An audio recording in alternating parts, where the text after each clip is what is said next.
दोस्तों, shutter island की कहानी मूवी को एक बार देखकर समझना थोड़ा मुश्किल है, लेकिन हम आज आपको इसका पूरा प्लॉट समझाएंगे ताकि आप ये मूवी दोबारा देखें और ज़्यादा अच्छे से समझ पाएं। एंड पे हम आपको वो हिंट्स भी बताएंगे जो आपने मूवी देखते हुए ज़रूर मिस किए होंगे। ये कहानी है एक ऐसे आइलैंड की जहां ऐश क्लिफ हॉस्पिटल में मेंटली चैलेंज्ड मुजरिमों को रखा जाता है, यानी वो मुजरिम जिनकी दिमागी हालत ठीक नहीं होती। ये पूरी कहानी असल में एक रोल प्ले के तौर पर चलती है, जो कि एक मरीज के जहनी इलाज के लिए प्ले किया जा रहा था। कहानी के शुरुआत में दो मार्शल ऑफिसर्स को दिखाया जाता है, डेनियल और उसका पार्टनर चक।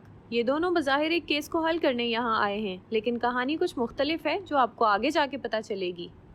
इस आइलैंड की सिक्योरिटी इतनी सख्त है कि यहाँ से कोई कभी भाग नहीं सकता, लेकिन रेचल सोलांडो नाम की एक कैदी यहाँ से भाग गई है। डेनियल और चक उस गुमशुदगी की इन्वेस्टिगेशन करने आए हैं।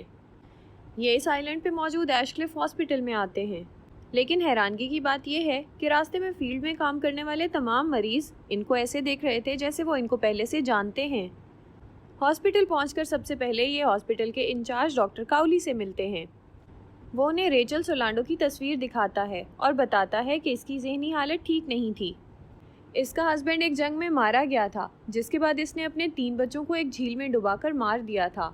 इसके बाद इसका इलाज करने के लिए इसको इस आइलैंड पर लाया गया है, लेकिन उसने हकीकत को कभी तस्लीम ही नहीं किया। वो हमेशा यही कहती है कि उसके बच्चे ज़िंदा हैं और यहाँ हॉस्पिटल में मौजूद तमाम लोग उसके आसपास रहने वाले हैं, यानी कोई उसका ड्राइवर और कोई उसका मुलाजिम है। इसके साथ ही डेनियल का सर चकराने लगता है और उसकी तबीयत ख़राब होने लगती है। डॉक्टर काउली उसे एक मेडिसिन देता है जिससे वो ठीक हो जाता है। उसके बाद वो दोनों रेचल सोलांडो के कमरे में जाकर उसका जायज़ा लेते हैं। वहाँ जाकर वो नोट करते हैं वहाँ से कोई कैदी कैसे भाग सकता है। फिर डेनियल को एक कागज़ मिलता है जिस पर लिखा था the law of 4 who is 67। इसका मतलब समझना वहाँ हर एक के लिए बहुत मुश्किल था। उस कागज़ की मज़ीद इन्वेस्टिगेशन के लिए मार्शल उसे अपने पास ही रख लेता है। फिर डेनियल को बताया जाता है कि हॉस्पिटल की सिक्योरिटी रेचल सोलांडो को ढूंढ रही है, लेकिन कोई भी रेचल को ढूंढने में सीरियस नहीं लग रहा था। फिर तफ्तीश के लिए दोनों मार्शल वहां मौजूद तमाम वर्कर्स को इकट्ठा करते हैं और रेचल सोलांडो के बारे में इंफॉर्मेशन इकट्ठी करते हैं। वहां उनको पता चलता है कि रेचल जिस डॉक्टर के जेरे इलाज थी उनका नाम डॉक्टर शीहन था और वो उसी सुबह छुट्टी पर चले गए हैं। डेनियल इस बात पर बहुत हैरान होता है कि हॉस्पिटल इतना गैर जिम्मेदार कैसे हो सकता है कि एक कैदी वहां से भाग गई है और उसको ढूंढने की बजाय उसके डॉक्टर को छुट्टी दे दी गई है। फिर डेनियल और उसके पार्टनर चक को डॉक्टर काउली एक सीनियर जर्मन डॉक्टर से मिलवाते हैं। वर्ल्ड वॉर 2 के बाद जर्मन्स को डेनियल कुछ ज़्यादा पसंद नहीं करता था। डेनियल उस डॉक्टर से वहाँ मौजूद तमाम पेशेंट्स की फ़ाइल मांगता है, लेकिन वो उन्हें फाइल्स देने से इनकार कर देता है। डेनियल गुस्से में कहता है कि वो इनके इस इररिस्पॉन्सिबल और नॉन कोऑपरेटिव रवैये की रिपोर्ट बनाकर सुबह ही आइलैंड से चला जाएगा। रात होती है तो डेनियल को अपनी मरी हुई वाइफ डोलोरेस नज़र आती है। वो बहुत डिस्टर्ब हो जाता है और अपनी वाइफ के इमेज को अपनी नज़रों के सामने से हटा ही नहीं पाता। अगली सुबह डेनियल और उसका पार्टनर चक आइलैंड पर घूम फिर रहे थे कि बारिश शुरू हो जाती है। बारिश की वजह से दोनों उस आइलैंड से जाने का इरादा ख़त्म कर देते हैं और अपनी इन्वेस्टिगेशन को जारी रखते हैं। फिर डेनियल वहाँ मौजूद एक और पेशेंट मिसेस कन से पूछताछ करता है। मिसेस कन से भी उसे रेचल सोलांडो के बारे में कोई ख़ास इन्फॉर्मेशन नहीं मिलती। फिर डेनियल उससे किसी एंड्रयू लेडिस के बारे में पूछता है, लेकिन वो घबरा कर कहती है कि ये नाम मैंने पहली दफ़ा सुना है। फिर वो चक को पानी लेने भेजती है और जब वो चला जाता है तो वो डेनियल की डायरी में रन लिख देती है, यानी वो किसी वजह से उसे कह रही थी कि तुम यहाँ से भाग जाओ। इन्वेस्टिगेशन ख़त्म होने के बाद बाहर जाकर चक उससे पूछता है कि एंड्रयू लेडिस कौन है जिसके बारे में तुम मिसेस कन से पूछ रहे थे। वो कहता है कि उसकी वाइफ डोलोरेस अपने ही घर में जल के मर गई थी और उनके घर को वो आग एंड्रयू लेडिस ने ही लगाई थी, और क्योंकि एंड्रयू लेडिस ने इससे पहले भी इस तरह के कई काम किए थे, इसलिए पुलिस को पता चल गया था कि उसकी ज़हनी हालत ठीक नहीं है और उसे ठीक करने के लिए इसी आइलैंड पर इलाज के लिए लाया गया था। लेकिन अब वो यहाँ से गायब है, बिल्कुल उसी तरह जैसे रेचल सोलांडो गायब है। फिर डिनर का वक्त हो जाता है। डॉक्टर काउली जर्मन डॉक्टर से कह रहे थे कि तूफ़ान की वजह से वार्ड ए, बी और सी का कुछ काम करवाना पड़ेगा ताकि वहाँ मौजूद 66 कैदियों को कोई मुश्किल ना हो। डेनियल और चक ये बात सुन लेते हैं। डेनियल के जहन में रेचल सोलांडो के कमरे से मिली वो चिट आती है और वो सोचता है कि कहीं हु इज़ 67 का मतलब 67th पेशेंट तो नहीं था। वो अंदर जाकर इस बारे में डॉक्टर कावली से पूछता है तो वो कहता है कि हमें रेचल सोलांडो मिल गई है, इसलिए अब आपका काम ख़त्म हो गया है। फिर वो उसे रेचल सोलांडो से मिलाते हैं। डेनियल उससे पूछता है कि तुम कहाँ गई थी। रेचल कहती है कि मैं तो अपने तीनों बच्चों को खाना देने गई थी। फिर रात के वक्त डेनियल की तबीयत दोबारा ख़राब हो जाती है। उसे चक और डॉक्टर कावली एक मेडिसिन देते हैं जिससे वो सो जाता है। डेनियल को ख्वाब में वर्ल्ड वॉर 2 में मारे जाने वाले लोग नज़र आते हैं। फिर डेनियल को दोबारा से अपनी मरी हुई वाइफ डोलोरिस नज़र आती है और वो उसे कहती है एंड्रयू लेडिस अभी भी इसी आइलैंड पर मौजूद है, तुम्हें उससे ढूंढकर उससे लाजमी बदला लेना होगा। जब डेनियल उठता है तो वो एशक्लिफ के बाकी पेशेंट्स की तरह एक हॉल में पेशेंट बेड पे था।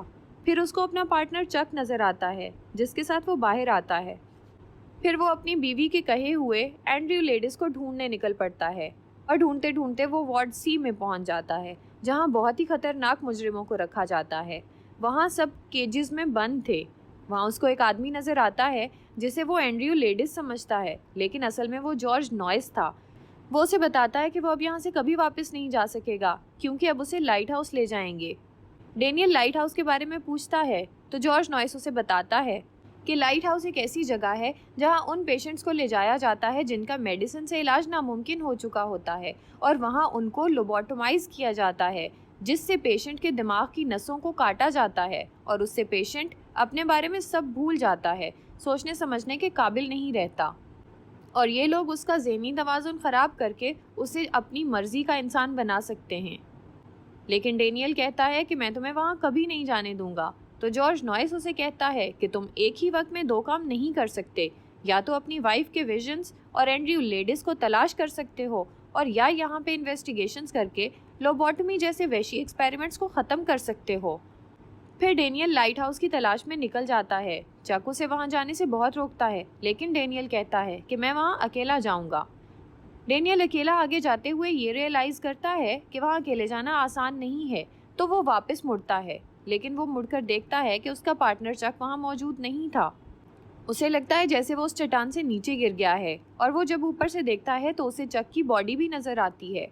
वो अपने पार्टनर चक को बचाने के लिए फ़ौरन नीचे उतरता है, लेकिन नीचे जाकर उसे उसकी बॉडी नहीं मिलती। वो वापस ऊपर चढ़ता है तो उसे एक छोटा सा केव नज़र आता है जहाँ रोशनी जल रही थी। वहाँ उसे एक औरत मिलती है जो अपना नाम रेचल सोलांडो बताती है।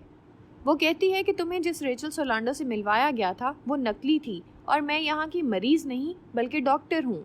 वो बताती है कि जब लाइट हाउस में होने वाले लोबोटमी एक्सपेरिमेंट के बारे में उसने सवाल पूछना शुरू किए तो उसे पागल करार दे दिया गया था और वहीं पर कैद कर लिया गया। फिर वो उसे जाने का कह देती है। उसे डर था कि कहीं डेनियल को ढूंढते हुए कोई उसे ना ढूंढ ले। इस सब के बाद डेनियल वापस हॉस्पिटल पहुंचता है। उसे अपनी वाइफ और बच्चों के इतने स्ट्रॉन्ग विजुअल्स और हेलुसिनेशंस आते हैं कि वो उनसे जान छुड़ाने के लिए गुस्से में डॉक्टर कावली की गाड़ी को आग लगा देता है। फिर वो वहाँ से निकलकर लाइट हाउस पहुँच जाता है। वहाँ उसे डॉक्टर कावली मिलता है। उससे वो चक और एंड्रयू लेडिस के बारे में पूछता है। साथ में वो उससे लाइट हाउस में होने वाले एक्सपेरिमेंट्स के बारे में भी सवाल करता है। वो उसे ये भी कहता है कि रेचल सोलांडो के बारे में उसको पता चल गया है कि वो भाग गई है और ये लोग अब उसको कभी नहीं ढूंढ सकते। यहाँ से कहानी बदल जाती है। डॉक्टर कावली उसे बताता है कि हाँ, हम रेचल सोलांडो को कभी नहीं ढूंढ सकते क्योंकि उसका कोई वजूद ही नहीं है। वो उसे बताता है कि तुम ही इस आइलैंड के 67वें पेशेंट हो और रेचल सोलांडो असल में एग्जिस्ट ही नहीं करती। फिर वो बोर्ड पर 4 नाम लिखता है, Edward Daniel, Andrew Ladis, Rachel Solando, Dolores Chanal. इनमें से हर 2 नाम के स्पेलिंग सेम हैं। वो कहता है कि तुम एडवर्ड डेनियल बनकर रेचल सोलांडो को ढूंढ रहे हो, हालांकि तुम खुद ही एंड्रयू लेडिस हो जिसने अपनी वाइफ डोलोरिस को मार दिया था। जी हाँ दोस्तों, यही असल में एंड्रयू लेडिस है जो कि पिछले 2 साल से शटर आइलैंड का पेशेंट है। ये पहले एक यूएस मार्शल था। वर्ल्ड वॉर 2 में इसने जितने लोगों को मारा था उसकी वजह से इसकी ज़हनी हालत ठीक नहीं रही थी और ये डिप्रेशन में चला गया था।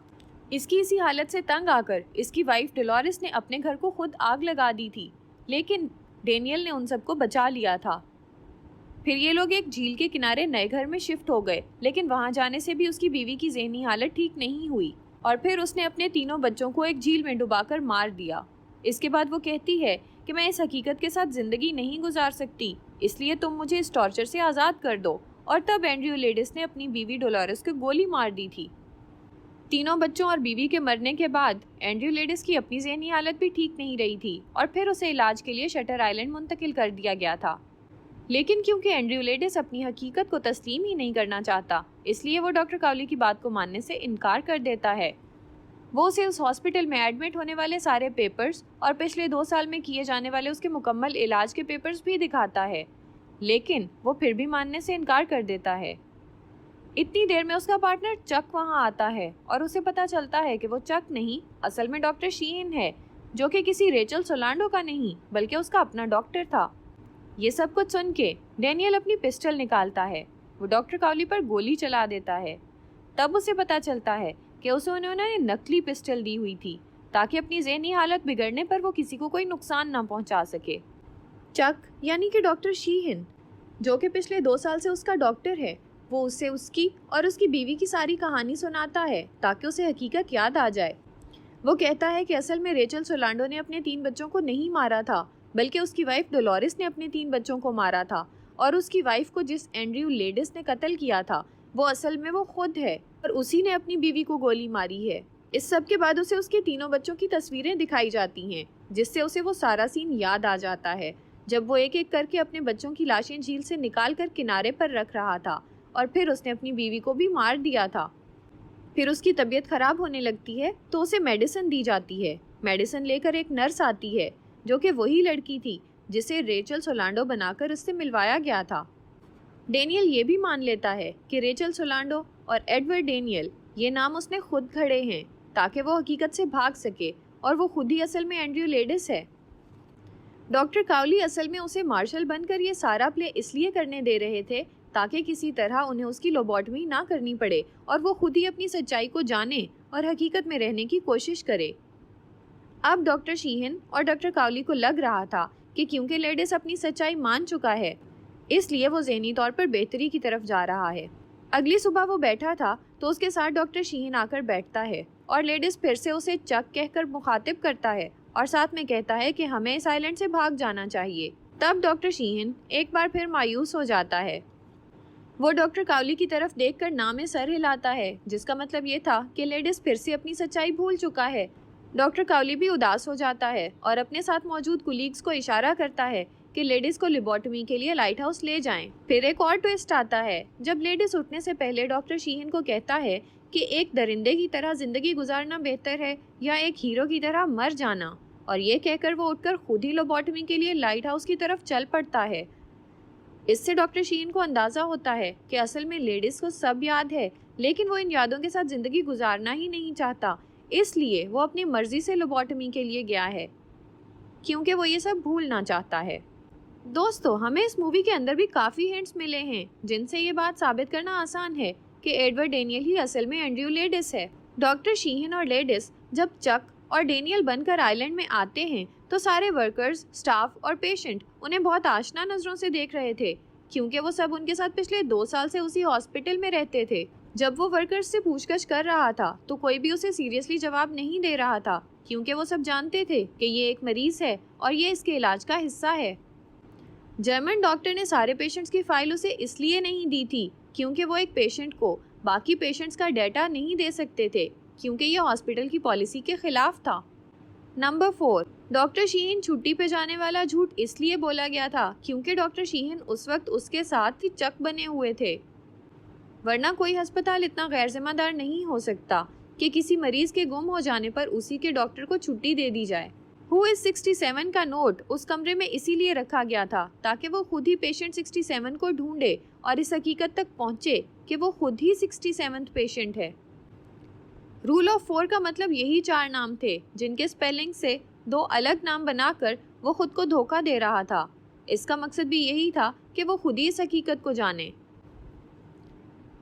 जब एंड्रयू लेडिस जर्मन डॉक्टर से मिलता है तो उसे वर्ल्ड वॉर 2 के सारे विजुअल्स नजर आने लग जाते हैं जिसमें बर्फबारी, कागज उड़ना, लोगों को मारना, और ये सब हेलुसिनेशन इतने स्ट्रॉन्ग थे कि उसे मेडिसिन लेनी पड़ती थी जिससे पता चलता है कि वो मेंटली अनस्टेबल है। चक के चट्टान से गिरने और रेचल सोलांडो के उसी चट्टान में छुपे होना भी हकीकत नहीं थी, बल्कि ये भी उसी तरह हेलुसिनेशंस थी जैसे उसे उसकी बीवी डोलोरिस आकर उसे हर वक्त लेडीज को ढूंढने का कहती थी। जो लड़की उसे रेचल सोलांडो के तौर पर दिखाई गई थी वो असल में इस हॉस्पिटल की नर्स थी जो लाइट हाउस में दवा देने आती है। और ये कहानी कि उसने अपने तीनों बच्चों को मार दिया है इसलिए सुनाई गई थी ताकि लेडीज को अपने तीनों बच्चे याद आएं और वो हकीकत की तरफ वापस आए। लेडीज की तबीयत जब भी खराब होती थी तो उसे डॉक्टर काउली और चक मेडिसिन देते थे जिससे वो ठीक हो जाता था, क्योंकि वो जानते थे कि ये किस किस्म का मरीज है और उसे किस किस्म की दवा देनी है। मिसेस कर्न्स उसके पेपर पर रन इसलिए लिखती है क्योंकि उसे पता है कि ये एक मरीज है और ये इलाज से ठीक नहीं हो रहा, इसलिए अब इसके डॉक्टर शीहिन उसे लाइट हाउस ले जाकर उस पर एक्सपेरिमेंट करेंगे। इसलिए वो उससे छुपकर भाग जाने का मशवरा देती है। जब डेनियल की तबीयत खराब होती थी और उसे मेडिसिन दी गई थी तो उसे एक पेशेंट बेड पे सुलाया गया था। वो बेड दरअसल पिछले 2 साल से उसी का था, क्योंकि अगर वो कोई मार्शल होता तो उसे मेंटली अनस्टेबल पेशेंट्स के हॉल में कभी ना रखा जाता। दोस्तों, मुझे यकीन है कि ये वीडियो देखने के बाद आप ये मूवी दोबारा देखेंगे। अगर आपको हमारी ये वीडियो अच्छी लगी है तो इसे लाइक और चैनल को सब्सक्राइब करें। Thank you.